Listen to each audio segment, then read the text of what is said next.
Grief is the Price We Pay. Written by Skiffy. Chapter 7. All Aboard.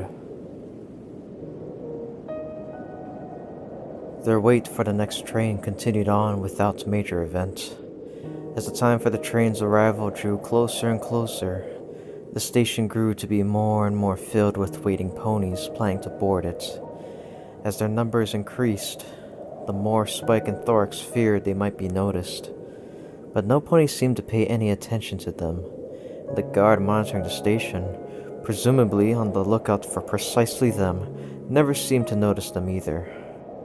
It appeared that luck was still favoring them, but they grew increasingly undesiring to not press that luck, and so when the train finally pulled in, they quickly made their way to board it, eager to get out of here at last. But before they could board, the train conductor needed to check their pass.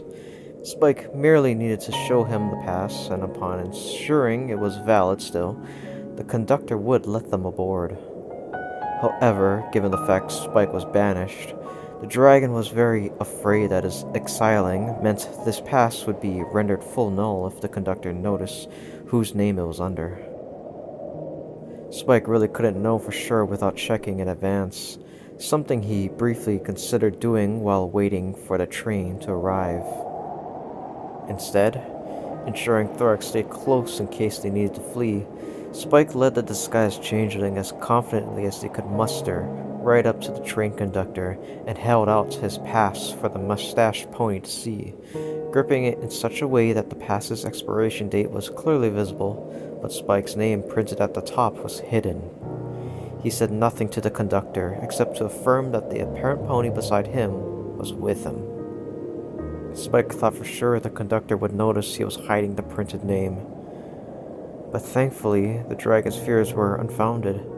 The conductor simply glanced at the pass briefly, then nodded, allowing Spike and Thorax aboard. "Enjoy your trip," he said automatically to the pair as they boarded. Spike didn't respond as he hurried aboard, feeling the tension rapidly uncoil out of him like a released spring, feeling relief flooding upon him. Thorax also relaxed, but for entirely different reasons, as he excitedly looked around the train car they boarded in utter excitement, a big grin on his face. "You seem eager," Spike noted aloud as he sought a seat for them.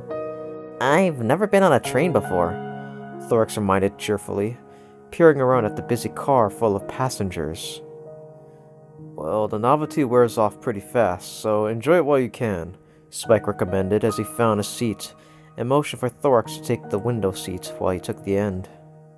Thorax seemed to take the dragon at his advice and continued on absorbing as many details as he could about the train, while Spike kept an eye out for any last-minute trouble that could stop them.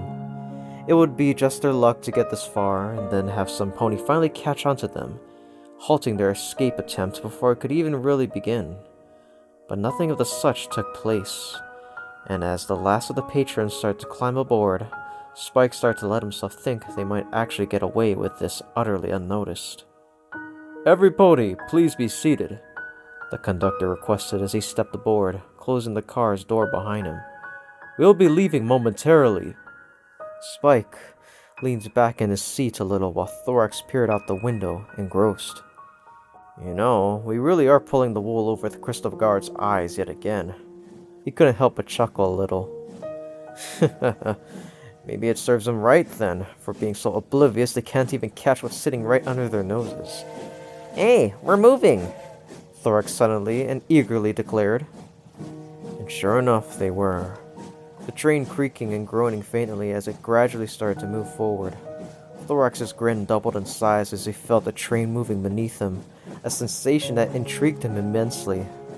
Spike, however, quite used to riding the train, dismissed it, enjoying Thorax and watching the Crystal Empire train station slowly start to slide aside with gradually increasing speed as the train started to pick up momentum. It was about then that they both spied shining armor, leading a whole squadron of Crystal Guards stepping onto the platform. Spike let out an involuntary yelp and ducked down, pulling Thorax down with him, hiding behind the window's edge and praying that they weren't noticed. They didn't seem to be as shining armor's attention went straight to, not the train, but the station's director that was overseeing the train's departure.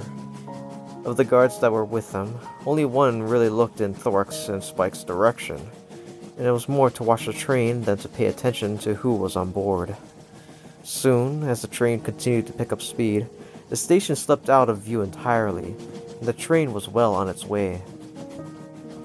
Gradually, the two exiles in hiding slowly raised their heads again, hearts beating urgently. Well, that was close, Thorax muttered in a whisper. Too close, Spike agreed, rubbing his claws together nervously. Something tells me it wasn't a coincidence that they turned up on the platform when they did. What should we do then? Spike thought for a moment, weighing their options.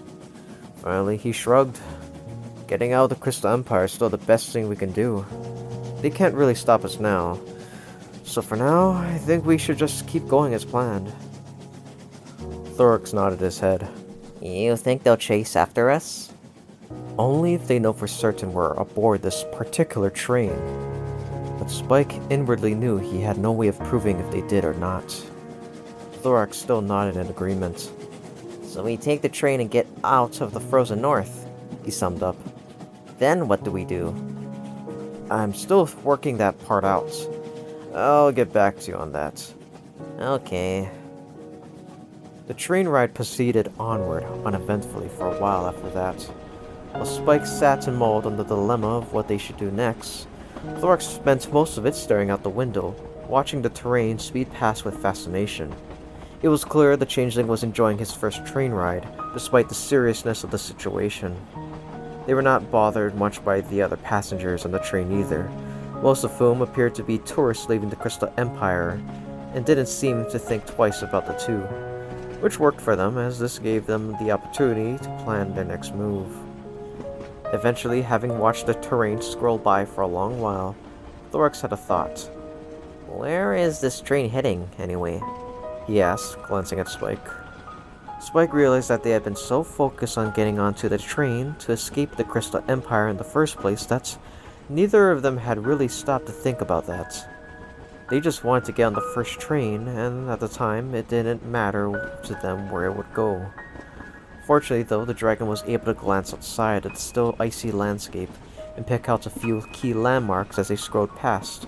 South, he deduced simply. Okay, but where in the south will we be getting off at? Thorax pressed, wanting more details. Spike, however, wasn't too concerned about that just yet. Anywhere we want, really, he explained. Seeing his changeling ally still didn't understand, Spike pulled out his season pass. Because the season pass is set to be used to travel to any destination as many times as one wants before it expires, it really doesn't have a set destination for it. That's why it was so great that we were able to make use of it. As long as we have this pass, we can go anywhere the train goes. So if we wanted, we could ride this train all the way to the end of the tracks before we absolutely have to get off. Thorax stopped to consider all of this for a moment. So, just how far is that, assuming that's what we do? Spike racked his brain for a moment. If I remember correctly, this particular train will go as far as Dodge City before it has to turn back. I passed that not long after I left the hive, Thorax noted aloud. He frowned. But that's still in Equestria, and aren't we technically banished from Equestria as well? Shouldn't we find some place to go that's outside of Equestria? Probably, Spike agreed, but had already been considering their options for that. We'd probably want to head for some place like Griffinstone, or maybe even as far as the Dragon Realms. Thorax blinked. The Dragon Realms? He repeated, sounding alarmed by the suggestion. I'm friends with the Dragon Lord down there, Spike explained. She might be willing to take us in. Maybe. It was always hard to tell with Ember, but Spike shook his head. Either way, we're on the wrong train for either of those destinations. We'd have to be on the northeast-bound train to reach either of those destinations, not the southbound. So we need to change trains. Yeah, but I was thinking we'd probably are going to want to stop someplace here in Equestria first before we do that. You know, to get supplies for the trip. Maybe some money if we can. We just can't stay too long in case ponies from the Crystal Empire do try to follow us. But I guess that doesn't really answer my question. Where are we going to stop? I've been thinking about that, and I guess it doesn't really matter, so long as it'll have the basic things we need to get. Thorax considered this for a second. We should probably stop in a big city then, and not a little village, he advised. That way it'll be easier to hide in the crowd. Good idea, Spike said, reaching across Thorax to pull out one of the complimentary maps of the equestrian railway network the train service provided. He unfolded it and searched for the nearest large city the train would be stopping at. He tapped one sitting on the southwestern coast. How about Vancouver? You ever been to Vancouver? No. Me neither. Spike folded up the map again and pocketed it in case they would need it again. Seems like a good place then. Thorax grinned as the plan was set up. Vancouver it is, then.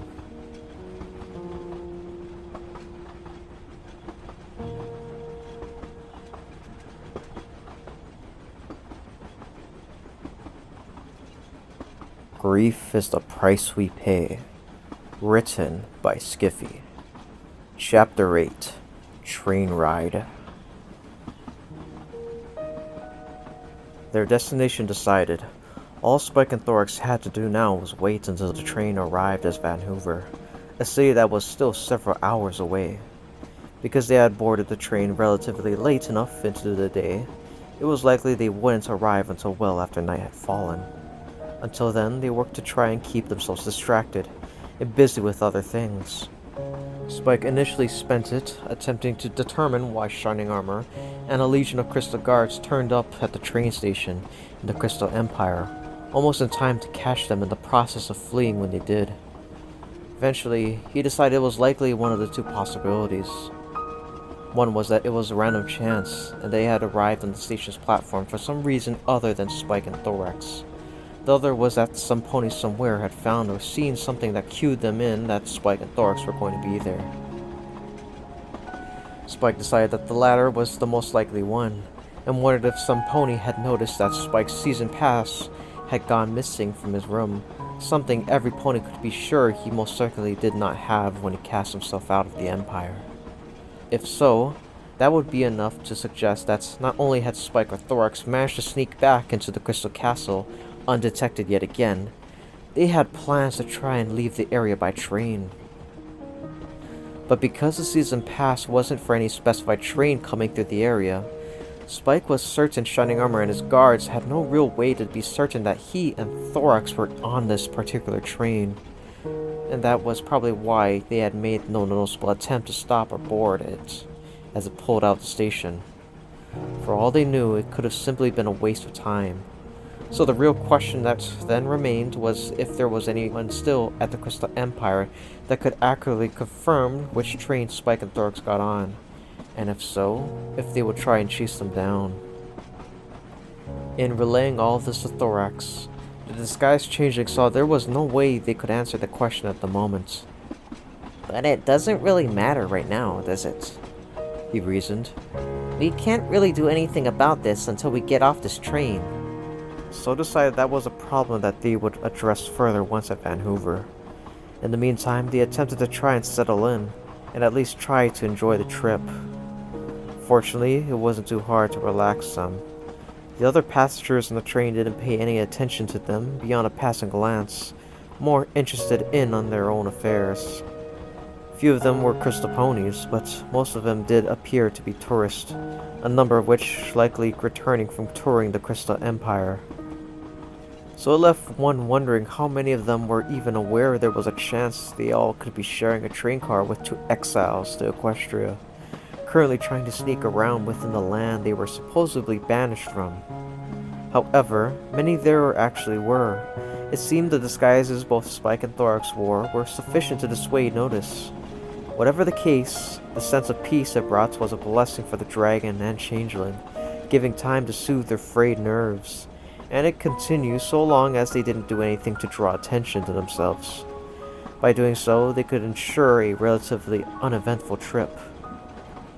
The only real problem of note, in fact, was that they quickly discovered that the pony sitting behind them happened to be a rather amorous couple. The longer the train ride went on, the more they began to whisper lovey-dovey things to each other. Spike didn't seem to think much about it until he noticed Thorax had started to flick his tongue, no doubt lapping at the love the couple was probably filling the air with. Spike initially figured it was a good thing because it meant the changeling could feed on the ambient emotions of any given room, and didn't necessarily have to get it from any particularly directed source, easing some of Spike's worries about keeping the changeling fed. But gradually, Thorax's lapping started to get more and more intense, and soon Spike could see the changeling visibly gulping down love.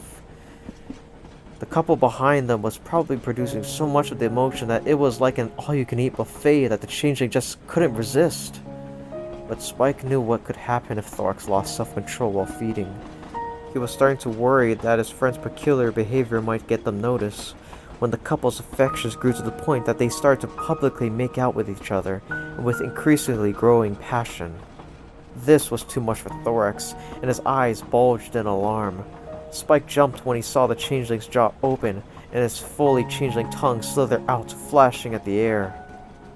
Thorax got as far as inhaling in preparation to hiss, before promptly cutting it all short by stuffing his hoof into his mouth.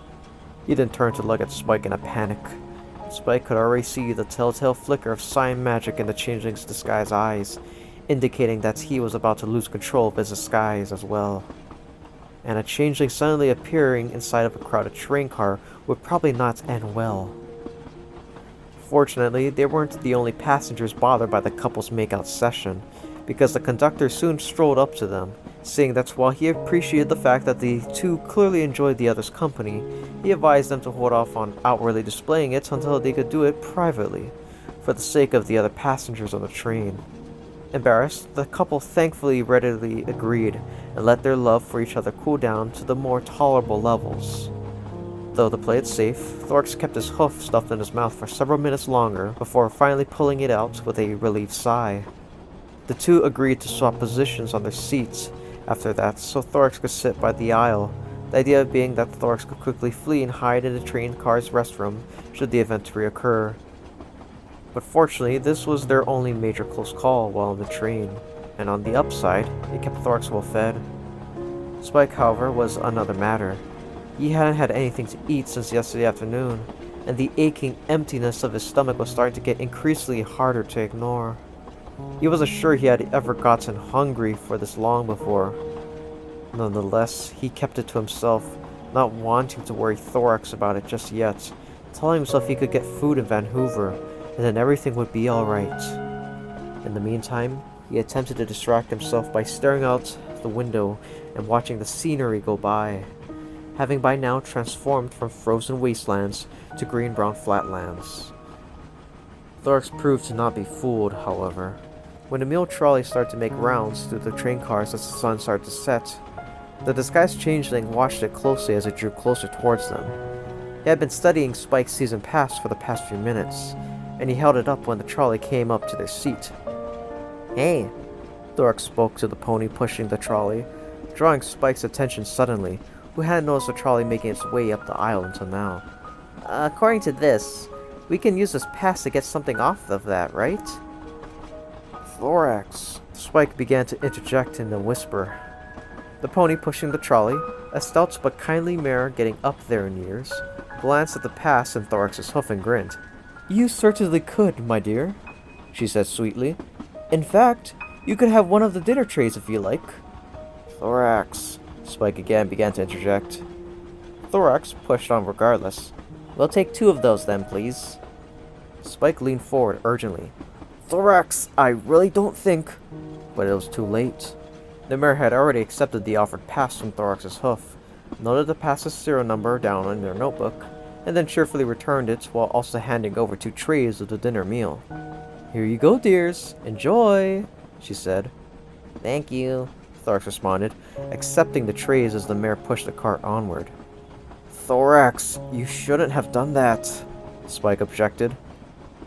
Thorax seemed to ignore the dragon's objections as he pushed one tray over to him. "Here, Spike, enjoy yourself," he said softly before turning his attention to his own tray, examining the food in it curiously. Spike only stared at his tray for a long moment. A dish of au gratin potatoes with melted cheese sprinkled over them with a dollop of macaroni salad, and a couple celery sticks serving as a side dish. Thorax, that season pass doesn't cover for the price of these meals, he stated simply. Thorax sighed, lowering the celery stick he had been nibbling on. Spike continued. All the season pass lets you do is have the meal at a discount on credit. They then send the bill later to the account holder of the season pass for paying, who in this case would be Twilight. Thorax bowed his head. I know, he said. It says all of that on the back of the pass.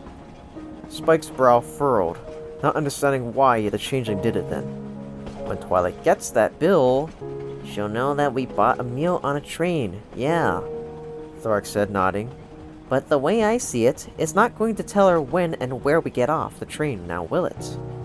Spike opened his mouth to respond, then closed it again, considering that point. He had helped Twilight with her budgeting every now and then, and had seen the bill for train meals like this one before. And they really didn't say anything about which train it was ordered on or where the train was going, just the price for the meal, as well as a date, which a pony as smart as Twilight could use to figure out a range of possible destinations the train could have stopped at.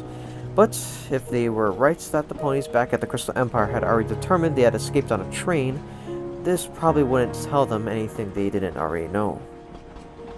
Spike shook his head regardless. It's still an unnecessary risk, he pointed out. So is going hungry. Thorax turned to look at Spike. I know you've been downplaying it, trying to not make a big deal, but if anyone should know the sight of someone going hungry, it'd be me. He nudged Spike's tray again. So, eat up. Please. Spike looked at the food tray before him for a moment, and found he couldn't help but grin a little at Thorax's concern for him. He picked up the fork, included in the tray, and started eating the au gratin potatoes. He quickly found that once he started, he couldn't stop, realizing just how very hungry he actually was. Thanks, he whispered to Thorax after a moment. You're welcome, Thorax responded, continuing to nibble at his celery stick. Spike watched the disguised changeling for a moment. I thought you fed on an emotion, he said as he watched his friend chew on a celery stick. Thorax swallowed before responding. I can still eat some solid foods, he reassured the dragon. Just not exclusively.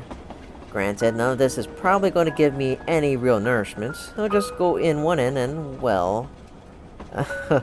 I get the idea, Spike said with a smirk. I just have to be careful not to overdo it, or it could give me a stomachache, Thorax went on. And I'm already pretty full. He continued to nibble at his celery stick, nonetheless. But I'm trying to keep up appearances for our fellow passengers, you know? Spike's grin grew. Good thinking, he said. Just don't overdo it. It's not exactly the best of times for you to get sick right now. Thorax simply grinned back and didn't respond. Spike kept eating with growing enthusiasm as his stomach became more demanding to be further filled, until finally he had cleared the tray of the meal it had contained. Thorax by this point had nibbled on a little bit of everything from his tray, then decided that he had enough and allowed the still hungry Spike to have the rest. The little dragon began eating it with gusto as well, but eventually stopped himself part way, realizing that instead he probably ought to save it for later. They had no guarantees of when he might get access to food so readily, given their banishment. So with reluctance, Spike instead wrapped up the remainder of the meal and stuffed it into Thorax's saddlebag where it wouldn't be a temptation for him. The only other real event of note during their train ride came as night fully fell, when Spike slipped away to use the little restroom at the back of the train car. Just as he was finishing and was in the process of cleaning his claws in the included little sink, Spike unexpectedly felt an all-too-familiar feathery feeling in his stomach, and with a brief burst of dragon fire, belched up a sealed scroll. Surprised and apprehensive about the sudden scroll and what it might contain, he carefully opened it, gingerly unfurling it so to see whatever the message written inside might be, while lifting up the sunglasses. He carefully opened it, gingerly unfurling it so to see whatever the message written inside might be. It read, Spike, I have just been informed of the situation by Princess Cadence. We believe you are still in the presence of the changeling in question, and are attempting to flee the area. I do not understand your motives for such a surprising course of action, but I cannot help but fear greatly for your safety should you choose to continue to remain on this path. And I am certain I speak for the others as well when I say as such. I strongly urge you to stop now, part ways from the Changeling, and immediately turn back for the Crystal Empire if you are still able to. And I pray that such is the case when you receive this. If you find you are in danger at present and cannot safely flee, attempt to hold onto the seal of the scroll for as long as you can. It has been imbued with a tracking spell and will allow help to track you down and rescue you, although I again pray your situation is nothing so grave as that. Otherwise, given the threat that Cadence has ascribed to me, I fear that I will have to continue to enforce their rulings on the matter, until such time we are able to safely recover you from the Changeling custody and the threats neutralized. Whatever the case may be, please have strength, hold tight, and permit us to assist how we can, Spike. Princess Celestia. Spike stared at the message for a long moment, letting the words of the message sink in. Though it did not explicitly state it, given that it attempted to sound friendly and reassuring in tone, he soon realized the reality of what Celestia was saying. Unsure for a moment whether to cry or destroy the message in anger as he saw that even Princess Celestia wouldn't aid or support him, anger ultimately won out, and with barely controlled fury, Spike ripped the scroll to shreds, then took the attached seal and whacked it repeatedly against the side of the sink until it snapped in two. Finally, not satisfied with all this, as Spike stepped out of the restroom again, he looked around to ensure that he wasn't being watched.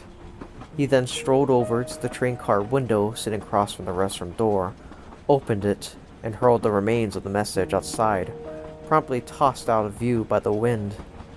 Closing the window again, Spike then returned to his seat next to Thorax.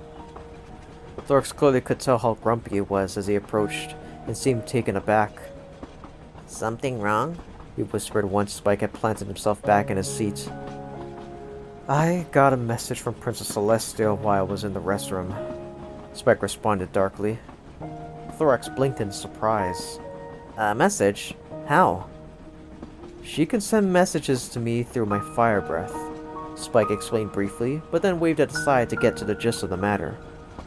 Unfortunately, the message made it clear that she too had chosen to side with Cadence and the others back at the Crystal Empire in that usual, exasperating, passive-aggressive manner of hers.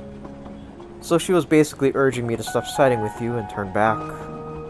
He slumped back in his seat, his anger exhausted for the moment as dread settled on him instead. Clearly, the others got to her before she could have a chance to hear anything different. He buried his face in his claws. Oh, Thorax. We should have turned straight to her when we got cast out. If we had, we might have been able to convince her of our side of the story before she could have a chance to be tainted by the others. But it's too late for that now. Thorax still wasn't sure he understood. So she believes you've left to side with the enemy she does not trust too. He began to summarize quietly. And she decides to just send you a message? That's how Celestia works, honestly. When in doubt, sending a reassuring letter advising a course of action. Usually the Twilight, but obviously, given the circumstances. No offense to the princess considering how well she has personally defended Equestria for so long, but why did she expect that to help? Well, to be fair, according to the message, the seal that was attached to it was imbued with a tracking spell she hoped to use to find us.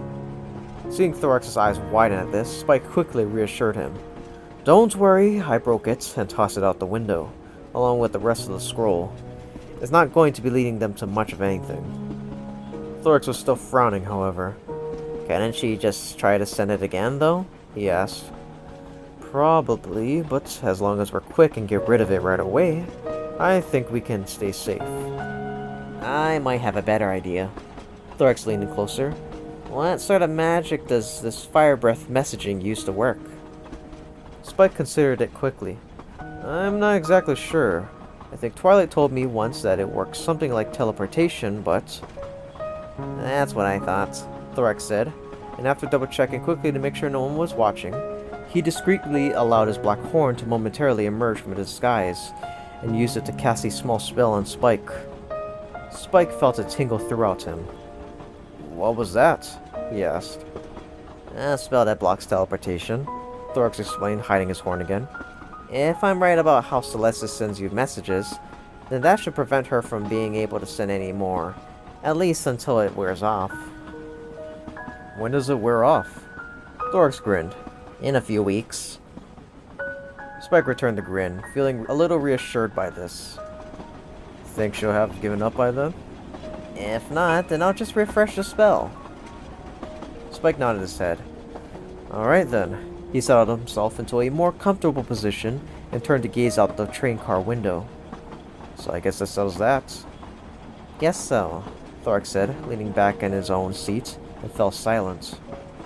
The train ride dragged on as night slowly started to fall outside. With a sated tummy, Thorax eventually appeared to doze off, quietly leaning his head back with his eyes closed and silently sleeping. Spike, however, remained awake, gazing out of the train car window and lost in thought.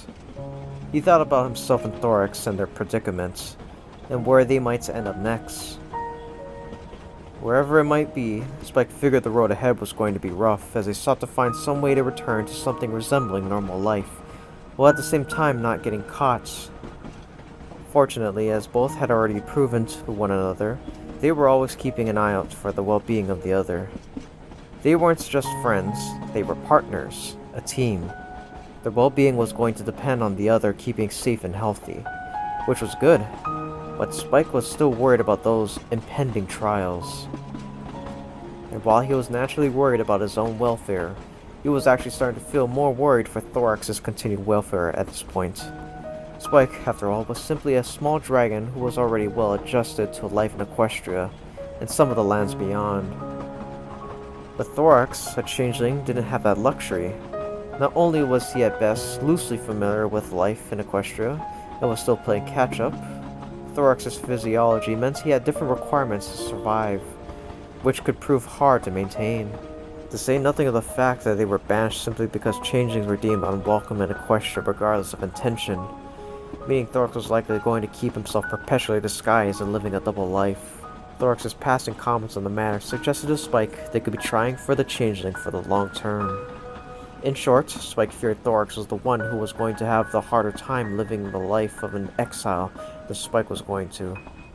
If anything though, as Spike turned his head to watch the dozing and disguised changeling, this only made the dragon that much more determined to stay by Thorax's side, helping to ensure Thorax would be able to still live the best life they could expect given their circumstances, as no doubt Thorax intended to do the same in return for Spike.